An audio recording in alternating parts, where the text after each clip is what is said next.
Bom dia, boa tarde, boa noite, tripulantes. Aqui quem fala é o Rafinha e eu sou o marinheiro que comanda esse motim. Bem-vindos a bordo, porque esse é o canal do História Pirata. Fala, pirataria! Eu sou Daniel Gomes de Carvalho e eu também comando este motim.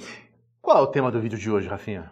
No vídeo de hoje, como a gente havia prometido para vocês justamente no final do vídeo passado, o Dani aqui vai apresentar um pouco para vocês sobre a historiografia da Revolução Francesa. Sem entrar aqui em mais delongas, sem a gente transformar isso aqui num abecedário do História Pirata, historiografia é o nome que a gente na história dá para produção histórica sobre um fenômeno, sobre um objeto ou qualquer que seja. Se no último vídeo, então, a gente discutiu as abordagens da Revolução Francesa, as possibilidades de perspectiva, nesse o Dani vai apresentar aqui para vocês como que a Revolução Francesa já foi discutida ao longo do tempo. Você vai fazer uma apresentação cronológica, é isso, Dani? Cronológica. E sempre que eu faço essa apresentação cronológica, eu começo com uma frase do François Furet, que foi um grande historiador, bastante criticado, eu sou bastante crítico ao François Furet, je suis très critique.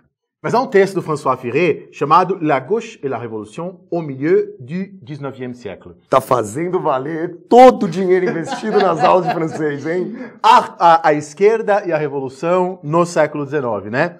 E aí ele fala do Quinet. E, bom, há uma passagem desse livro que o François Furet diz assim: o desenvolvimento da historiografia da Revolução Francesa, da história da Revolução Francesa, é comparável ao desenvolvimento da própria Revolução Francesa. Quer dizer, assim como a Revolução Francesa é cheia de indas e vindas, e batalhas, e reviravoltas, a historiografia da Revolução Francesa é a mesma coisa. Cheia de indas e vindas, e batalhas, e reviravoltas, e há um momento em que os liberais são maioria, há um momento que a esquerda é maioria, e assim por diante. E aí, uma grande historiadora, Alice Gerard, num texto chamado A Revolução Francesa, Mitos e Interpretações, que é uma das principais bases desse vídeo, inclusive, Alice Gerard diz assim: a história da Revolução Francesa não é apenas a história escrita, mas a história em ação. Como assim? Desde o princípio, a historiografia, os livros de história da Revolução Francesa foram utilizados por motivos políticos. Porque é legal, a historiografia da Revolução Francesa começa na Revolução Francesa. Durante a Revolução Francesa, ela nem acabou, já tinha gente escrevendo a história da Revolução Francesa. E desde esse momento, até hoje, com propósitos políticos. Até os dias de hoje. Isso é muito claro, com mudanças, com transformações, né? Eu acho que isso vale para a historiografia em geral, né, Rafinha? Com certeza, Dani. E para fazer essa apresentação que você vai fazer, eu tô sabendo que você vai fazer ela dividida em 6 partes. Confere comigo? Em 6 partes, que você acabou de ver aqui que tá escrito aqui, né? Não. Eu tava aqui organizando isso já na minha cabeça. E eu posso imaginar qual vai ser a primeira parte? Qual vai ser? A primeira parte vai ser sobre os seus testemunhos. Isso, pessoas que participaram da Revolução Francesa e que escreveram sobre ela. A segunda parte vai ser sobre a hegemonia liberal? Isso, veja, e não é... A segunda parte é entre 1820 e 1850, eu vou chamar de hegemonia democrático-liberal e socialista. Quer dizer que a maioria das pessoas que escrevem sobre a Revolução Francesa escrevem numa perspectiva democrático-liberal ou socialista. A maioria.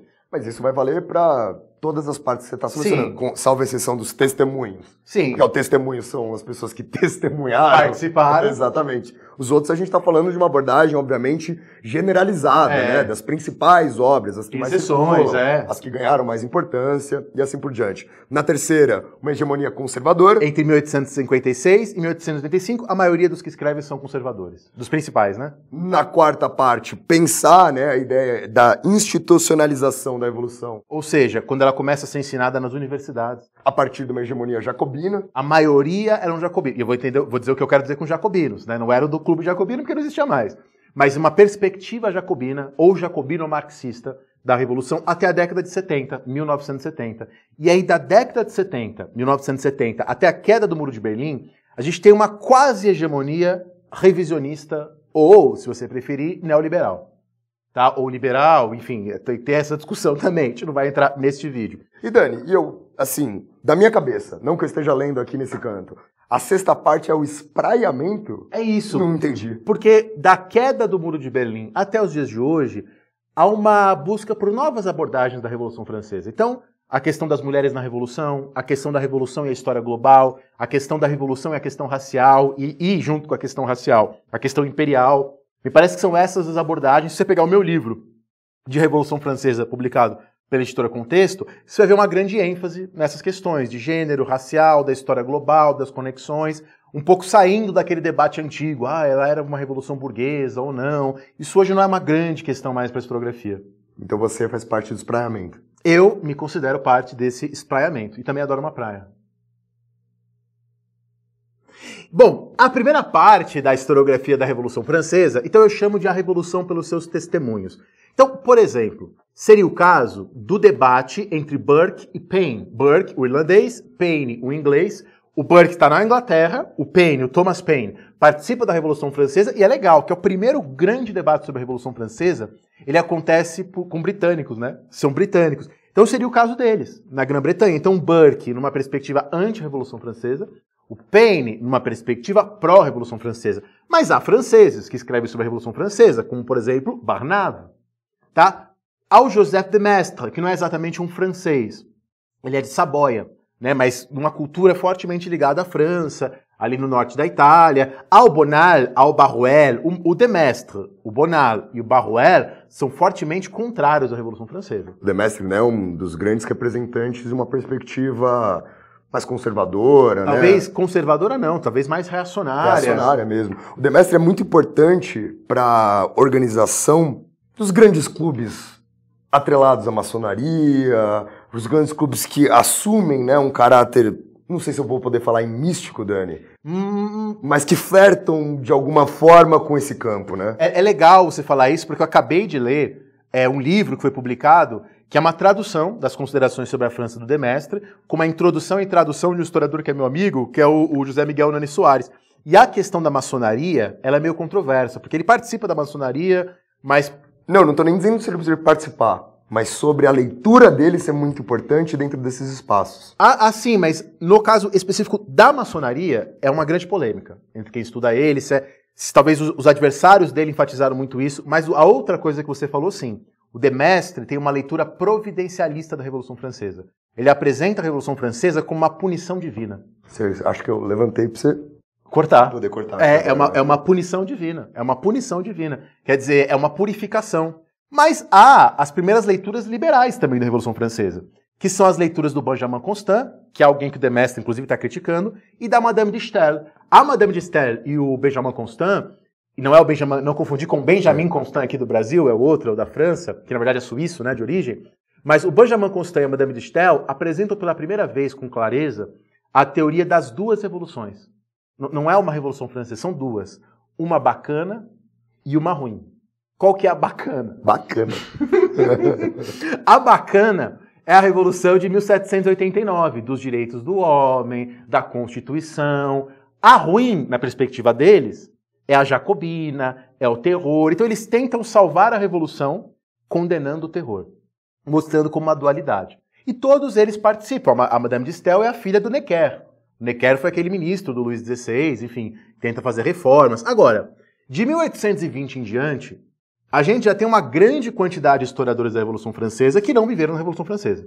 Por isso que eu falo que, de 1820 até 1856, já explico por que 56, há uma hegemonia democrático-liberal e socialista romântica.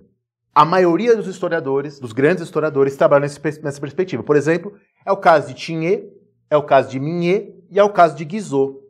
Tá? Guigné, pensei que você ia falar um Guigné.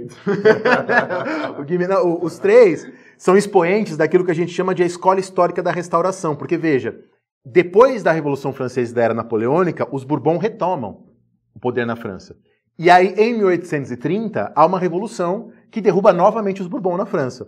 E nessa revolução de 1830, pessoas como esses nomes resgatam os valores revolucionários da luta contra os Bourbon em 89 para lutar contra os Bourbon em 1830. E aí, esses historiadores, em geral, claro que tem exceções, tem particularidades, mas em geral, eles tratam o terror não como uma distorção, como fazia lá o Benjamin Constant, não como uma bizarrice, mas como uma necessidade histórica. Então, para eles, não há duas revoluções. Há uma revolução e o terror foi uma radicalização necessária. E são historiadores, a maioria liberais, o Guizot, por exemplo. E é interessante, o Hobsbawm fala bastante sobre isso, que quem cria a ideia de que a Revolução Francesa foi burguesa foram os liberais e não os marxistas. É o Guizot que apresenta, que fala, a Revolução Francesa beneficia as classes médias, aqueles que não são nem aristocratas nem proletários, Né? A Madame de Staël diz, a Revolução Francesa acaba com a aristocracia de nascimento e cria a aristocracia do momento, da ocasião, quer dizer, a burguesia. Então, para citar aqui o Mignet, na História da Revolução Francesa, ele diz assim, 3 anos de ditadura da salvação pública, do terror, não foram perdidos para a Revolução, mesmo que o tenham sido para a liberdade. Olha que interessante. Agora, há também socialistas que escrevem sobre a Revolução Francesa. Antes de você introduzir a escrita sobre a Revolução Francesa dos socialistas, Dani, posso te fazer uma pergunta? Eu deixo. Por que você escolhe a data de 1820 para dar início a esse recorte legal. historiográfico? Perfeito. Porque você falou que ia explicar, né, a razão de 1856. Mas por que 1820 antes da gente chegar em 1856? Porque 1820 é quando o regime Bourbon está em maior contestação, você vai ter a ascensão de Carlos X, que é, de fato, o rei que vai ser derrubado. O Luís XVIII, que governa antes do Carlos X, tenta moderar o parlamento, né? Tanto que o Joseph de Maistre escreve sobre o Luís XVIII, fala, esse cara aí é quase um revolucionário, porque manteve a Constituição e coisa assim. Aí o Carlos X não, né? Então é por isso. 56 eu já explico. Mas há também pessoas mais à esquerda, socialistas. Cuidado. Quando a gente fala em socialistas na primeira metade do século XIX, não é socialistas no sentido marxista. Até porque, usando como marco a publicação do Manifesto do Partido Comunista, 1848, né, bem na virada da primeira para a segunda metade do século XIX. E o Marx só se torna mais conhecido mais para o final do século XIX, mais para 1870 e tal. Então, socialista aqui é no sentido que o Tocqueville define socialismo lá nas lembranças de 48. São pessoas que acham que a mudança política não é suficiente. É necessário mudar também a sociedade. Então, é o caso de Buonarroti, é o caso do Bichet, que era um comunista cristão, é o caso de Laponaire, é o caso de um cartista, por exemplo, na Inglaterra, o O'Brien, é o caso do Louis Blanc. Tá? O Louis Blanc, eu sempre falo dele, né? Porque o Louis Blanc é o cara que inventou os girondinos. Não tinha girondinos na Revolução Francesa. Não existia. Não existia o termo. Quer dizer, algumas pessoas falavam na Revolução, o pessoal da Gironda, o Robespierre fala facção da Gironda, mas não existia ali um girondinos como um grupo.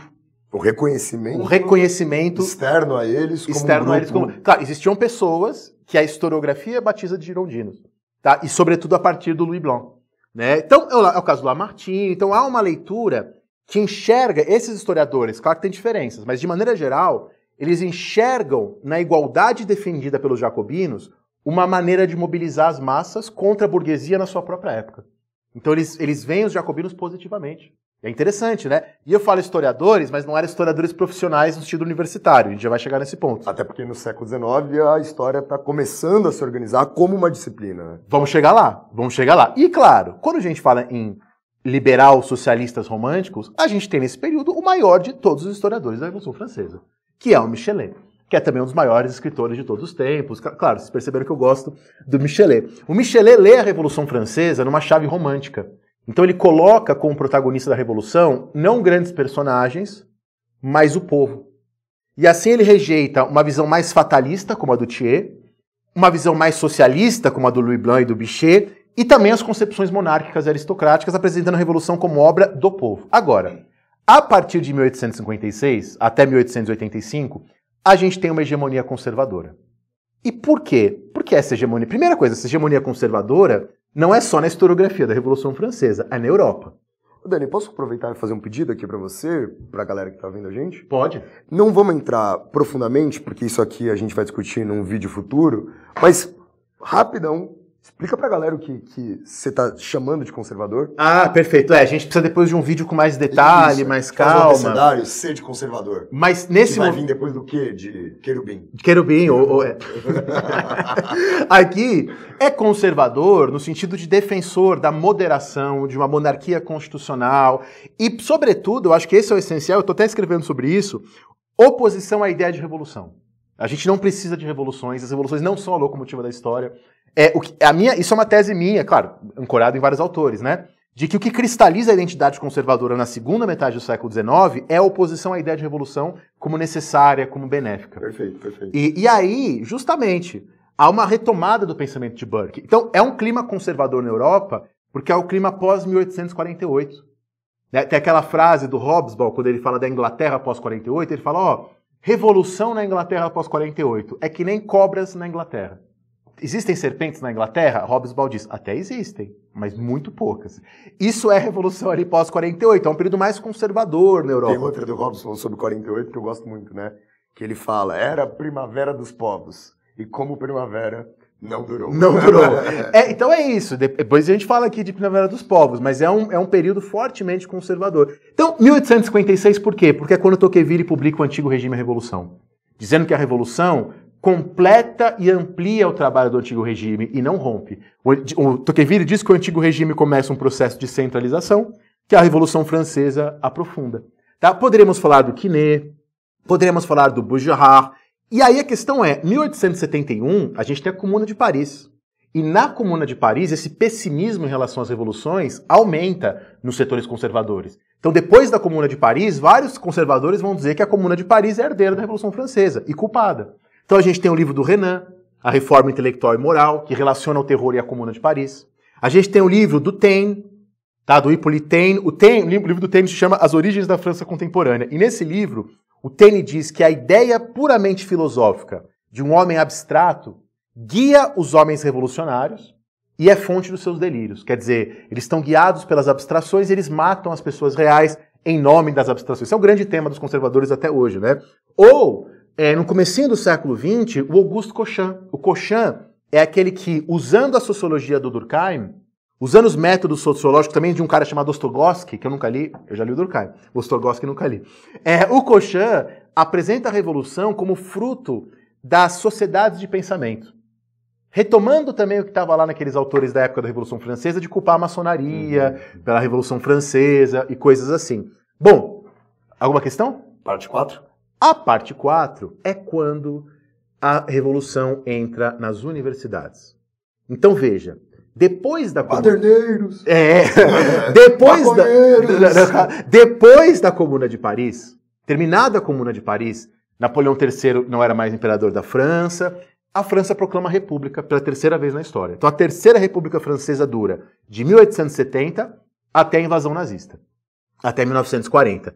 E aí, quando temos a Terceira República Francesa, há uma tentativa de institucionalizar a Revolução Francesa. Quer dizer, o dia da Bastilha vira feriado, os direitos do homem são ensinados na escola, quer dizer, há uma tentativa de construção de uma ideia de nação francesa e há uma tentativa de incorporar a Revolução Francesa nessa construção. E aí que, em 1885, que é quando começa essa quarta fase, é criada a cadeira de História da Revolução Francesa na Sorbonne, e o primeiro professor é um cara chamado Alphonse Hollart. Tá? O Hollart, que morreu em 1928 e nasceu em 1849, estaria ligado àquilo que antigamente se chamava de a escola positivista da historiografia, que hoje ninguém mais chama de positivista, porque não é bem isso.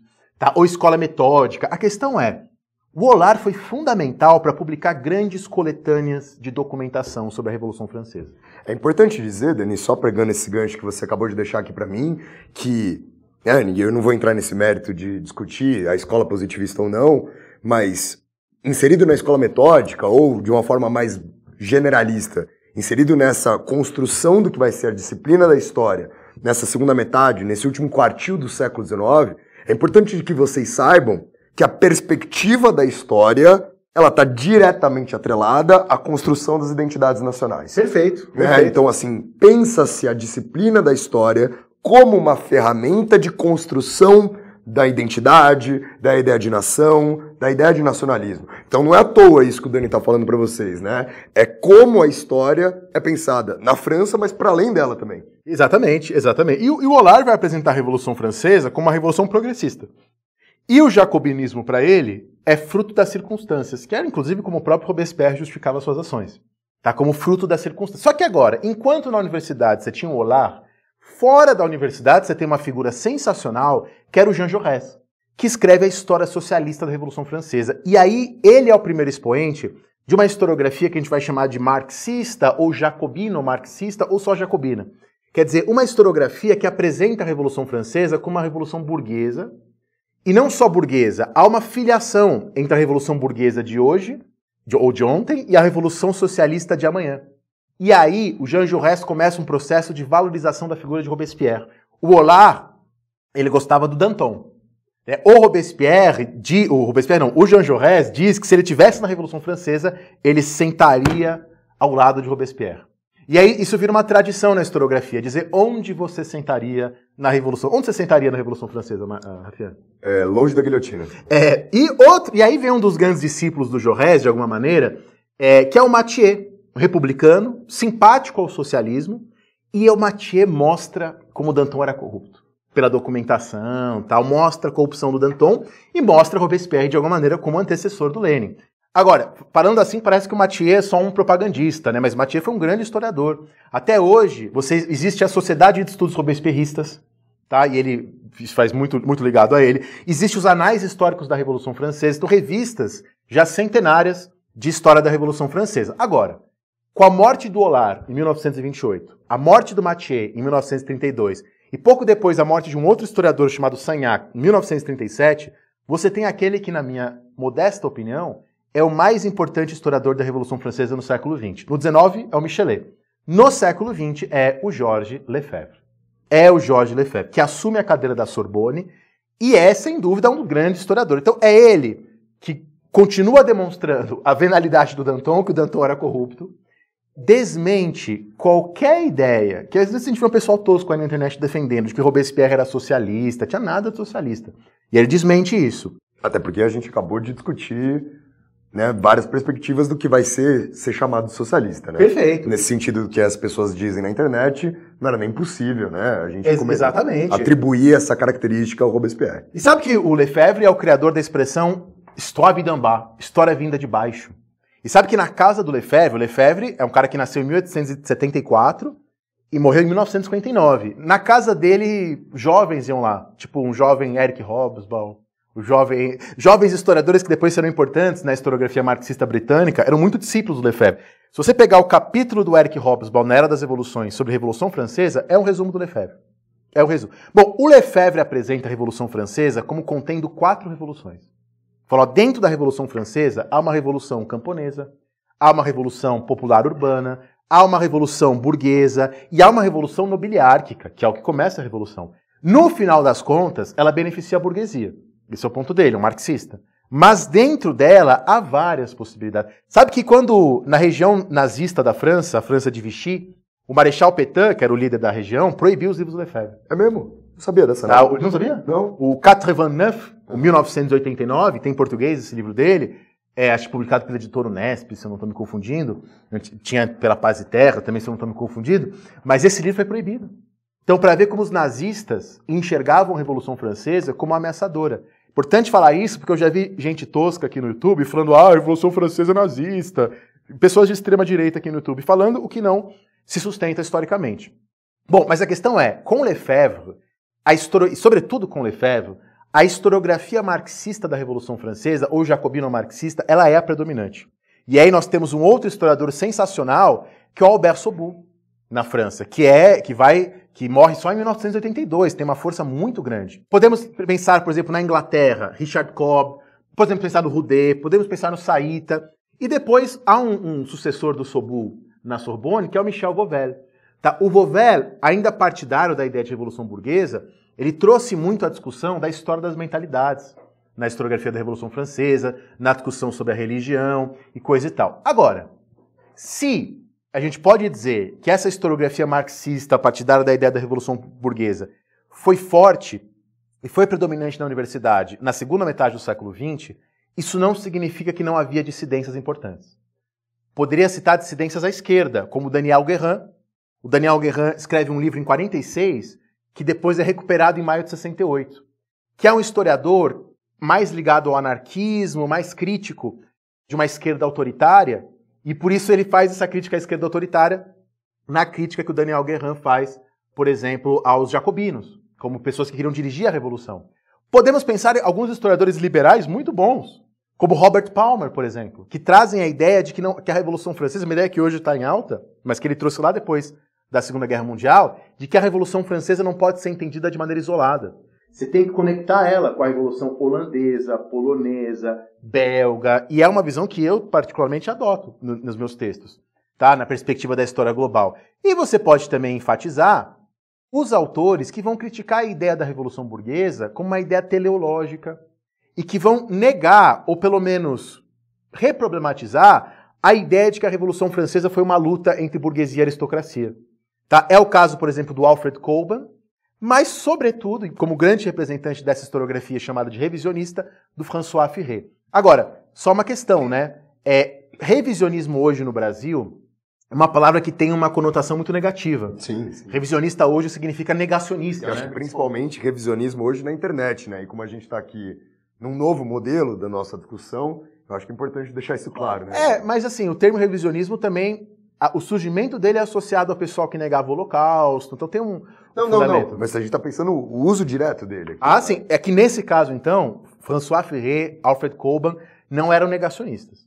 Eles eram revisionistas no sentido que eles colocavam em xeque a interpretação de que ela foi uma revolução burguesa. E aí eles tentam mostrar como você não encontra no século XVIII, e eu estou mais ou menos de acordo com isso, em alguns termos, uma oposição entre a nobreza e a burguesia, porque existiam várias nobrezas. Tá? E o sonho da burguesia era ingressar na nobreza. Não havia uma consciência de classe burguesa no século XVIII clara, como existe hoje, né? Hoje a burguesia se articula na Fiesp, etc. Se articula com governos, mas no século XVIII isso não está claro, até porque no século XVIII a Revolução Industrial está engateando. Dani, mas eu vou sempre te lembrar da pergunta que toda vez que você chega nesse ponto eu te faço. Você já tá rindo, porque você sabe qual é a carta que eu vou usar. Qual é a carta que eu vou usar? A carta Thompson. Exatamente, né? A carta Thompson, que é o meu super trunfo nessa discussão com o Dani, parte de um pressuposto importante, né? De um historiador inglês, que é o Edward Thompson, no qual ele entende que é possível que classes produzam ações de classe antes de ter consciência de classe. Perfeito, perfeito. Eu adoro Thompson, mas eu acho que não é o caso aqui. Eu acho que isso aqui não invalida a crítica que o Kohlmann e o que o Furet fazem. Vou dar um exemplo. Era muito comum que eu, nobre, aqui na França... você é nobre agora. Na França do século XVIII. Tá. Sabe que o D, Daniel Gomes de Carvalho, o D indicava a nobreza. Eu, Daniel, tanto que durante a Revolução Francesa, o Marquês de Anton não podia ter o D, porque pegava mal, né, nobre. Então ele muda o nome dele para Danton, né, para não ter o D. Mas enfim... Eu, nobre, tenho o privilégio aqui de cobrar impostos nessa região. Só que eu não tinha capacidade de fazer isso, porque eu estava empobrecido e tal. O que a nobreza podia fazer e era frequente? Eu pego esse burguesão aqui e eu vendo para ele o direito, ou alugo para ele, o direito de cobrar impostos ali. E aí ele, burguesão, usando o meu privilégio, vai tentar maximizar essa cobrança. Então o Kohlmann fala, olha que interessante, por meio dos privilégios, práticas capitalistas são introduzidas no campo, porque às vezes para maximizar os lucros, ele tenta vender para o mercado e coisas assim. Então há um entrelaçamento entre a burguesia e a nobreza. Talleyrand, por exemplo, vários nobres investiam na bolsa, tinham investimentos capitalistas. Então não são poucos os nobres com investimentos capitalistas. Assim como não são poucos os burgueses querendo se enobrecer. Até porque o conceito de burguesia aqui é um conceito muito difuso ainda, né? Isso, e aqui burguesia praticamente significa setores urbanos médios. Praticamente que, na verdade, o uso mais corrente ali de burguesia eram pessoas que viviam de rendas, como mostra a historiadora Lynn Hunt. Era um conceito muito diferente do nosso. Então, o ponto deles é um pouco esse, que eu acho que tem muito sentido. Eu discordo de muita coisa que eles colocam, mas essa problematização é interessante. E agora, você pega os livros mais recentes de Revolução Francesa, pega os livros da própria Lynn Hunt, pega a obra lá organizada pelo Armitage e pelo Subramanian, pega lá o Pierre Cernat, um professor da Sorbonne hoje, pega o Jean Clément Martin, na minha opinião, o Jean Clément Martin, grande historiador da Revolução Francesa hoje, eles não usam mais a categoria de Revolução Burguesa. Tá? Então, hoje, para a gente encerrar aqui a nossa discussão, eu vejo esse espraiamento que nós temos dito aqui nos últimos vídeos. Uma busca pela dimensão imperial dos fatos, estudar os direitos dos animais, a questão das mulheres na Revolução Francesa. E há hoje uma grande discussão, para encerrar o vídeo, sobre o terror. Tá? Eu estou escrevendo também sobre isso atualmente, mas quer dizer, o François Furet apresentava o terror quase que como um pré-stalinismo, o que tinha um mau entendimento sobre o stalinismo e sobre o terror ao mesmo tempo. Então, isso hoje tem sido desconstruído pela historiografia. Infelizmente, no Brasil, essa historiografia ainda está começando a chegar. No Brasil, infelizmente, a gente ainda vê historiadores falando que o terror foi um período, o Estado terrorista, o Robespierre nunca foi ditador. Mas eu acho que isso a gente pode discutir em outros vídeos. Não, eu digo até mais, eu posso fazer um compromisso aqui com quem está vendo a gente. Eu acho que se você está aqui, né, propondo a desconstruir alguns aspectos tradicionais da Revolução Francesa, eu vou aqui fazer um compromisso com os nossos telespectadores, web espectadores, não sei mais, tô ficando velho, não sei mais como internautas. Internautas, você que está aí navegando nas ondas da internet. A gente pode, Dani, fazer um compromisso, que é o compromisso de toda vez que a gente desconstruir, a gente tem que tentar construir também. Perfeito. Porque não adianta a gente ser o historiador de tá tudo errado, tudo que você sabe está errado, e não ter como ensinar. Então eu acho que a gente pode fazer um próximo vídeo ainda aqui na onda da Revolução Francesa, mas pensando em possíveis abordagens da Revolução Francesa em sala de aula, seja na universidade, a sua experiência, seja no ensino básico, com a minha experiência. Eu acho muito legal. Então até o próximo programa. Falou, pirataria!